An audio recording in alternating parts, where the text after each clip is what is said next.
Islamic সরকার নিয়ে চিন্তিত কারা বা যারা? ১. যারা সাম্রাজ্যবাদ কায়েম করতে চায়। ২. যারা দেশ ও গণতন্ত্রের আড়ালে ব্যক্তি স্বার্থ হাসিল করতে চায়। ৩. যারা সন্ত্রাসী, চাঁদাবাজি, টেন্ডারবাজি ও লুটতরাজের মাধ্যমে অর্থ উপার্জন করতে চায়। ৪. যারা ধর্মের আড়ালে অসৎ উদ্দেশ্য সাধন করতে চায়। ৫. যারা নাস্তিক এবং অধর্ম পালনে বিশ্বাসী। ৬. যারা নারী, গাড়ি ও বাড়ি লিপসু। ৭.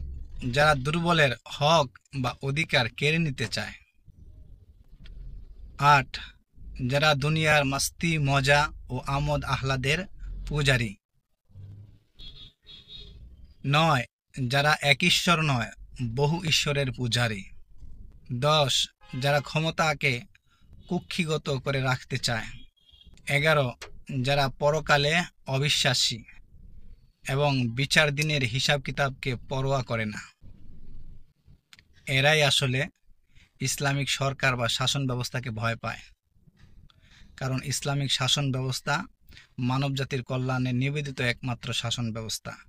আর ইসলামী শাসন ব্যবস্থার মাধ্যমেই যত অনিয়ম, দুর্নীতি এবং অমানবিকতা দূর করা সম্ভব। তাই কখনো এই সমস্ত লোক চায় না যে ইসলামী শাসন ব্যবস্থা এই দেশ বা পৃথিবীতে কায়েম হোক, কারণ তাইলে তাদের ব্যক্তি স্বার্থ হাসিল করতে পারবে না। তবে আজ অথবা কাল, টুডে অর টুমোরো, ইসলামী শাসন ব্যবস্থা এই সোনার বাংলাদেশে অবশ্যই কায়েম হবে এবং বাংলাদেশের মানুষ এটার সুফল ভোগ করবে ইনশাআল্লাহ।